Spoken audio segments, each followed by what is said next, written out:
जब मैं उस पुरानी हवेली के अंदर गया तो एक अजीब सी ठंडक मेरी रगों में उतर गई। दरवाज़ा पूरी तरीके से बंद हो चुका था और अब वापस जाना मुमकिन नहीं था। मैं बस यहाँ से जिंदा निकलना चाहता था, लेकिन उस रात हवेली के अंदर कुछ और ही छिपा था जो मुझे कभी वापस नहीं जाने देगा। रात के 11 बज रहे थे। मैं और मेरा दोस्त आकाश उस पुरानी हवेली के पास से जा रहे थे जो हमारे शहर में भूत बंगले के नाम से फेमस था। सब कहते थे वहां जाने वाले कभी वापस नहीं आते, लेकिन हम दोनों को ये एक पचकानी बात लगती थी और हम दोनों ने ये डिसाइड किया कि एक रात हम उस हवेली में जरूर जाएंगे और अंदर जाके देखेंगे कि वहां क्या है। जब हम अंदर घुसे तो सब कुछ शांत था, लेकिन हवा में एक अजीब सी हेवीनेस थी। ऐसा लग रहा था कि जैसे हवेली में कुछ छुपा हुआ हो और हमें देख रहा हो। आकाश हंसकर बोला, अरे यार ये सब बकवास है, चल ऊपर चल के देखते हैं। हम सीढ़ियां चढ़ रहे थे कि तभी एक कदम की आवाज पीछे से आई। आकाश रुक गया। उसने मेरे कंधे पर हाथ रखा और धीरे से बोला, तूने सुना क्या बे? हाँ, मैंने सर हिलाया, लेकिन पीछे मुड़ के देखने की हिम्मत नहीं हुई। हम ऊपर के कमरे में गए। कमरे में अंधेरा था, बस एक पुराना लैंप कोने में जल रहा था। हवा तेज होने लगी थी और एक पुरानी खिड़की खड़खड़ा रही थी। तभी एक पुरानी अलमीरा अपने आप खुल गई।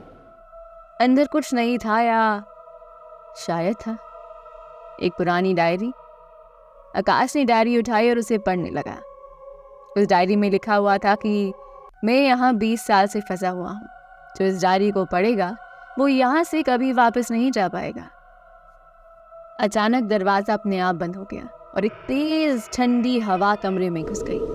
हम दोनों अब सच में डर गए थे। आकाश ने हंसते हुए कहा, अरे ये सब बस हवा है, चल बे नीचे चलते हैं। जब हम सीढ़ियां नीचे उतरने लगे तभी हम दोनों को एक आवाज सुनाई दी, जैसे कोई हमारे पीछे चल रहा हो। पीछे देखने की हिम्मत नहीं हुई, लेकिन एक पल के लिए आकाश रुक गया और बोला, ये हवा इतनी ठंडी कैसे हो रही है बे? मैंने बोला, चुपचाप चल यहाँ से, ये जगह ठीक नहीं लग रही। हम तेजी से दरवाजे की ओर भागे और एज यूजुअल दरवाजा खुल नहीं रहा था। आकाश ने पीछे मुड़ के देखा तो उसका चेहरा एकदम सफेद पड़ गया। उसने कांपते हुए बोला, यार पीछे मत देखियो बे, बस बस बस दरवाजा खोल दे तू। मैंने डर के मारे पीछे देखा। एक काली परछाई सीढ़ियों पर से हमारी तरफ आ रही थी। उसके पैर जमीन से 1 इंच ऊपर थे। मैं चिल्लाया, दरवाजा खोलो जल्दी।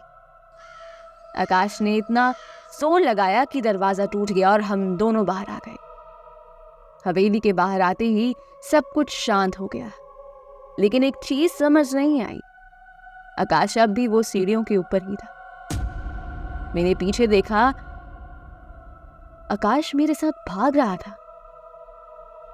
तो अगर आकाश मेरे साथ था तो उन सीढ़ियों पे कौन था?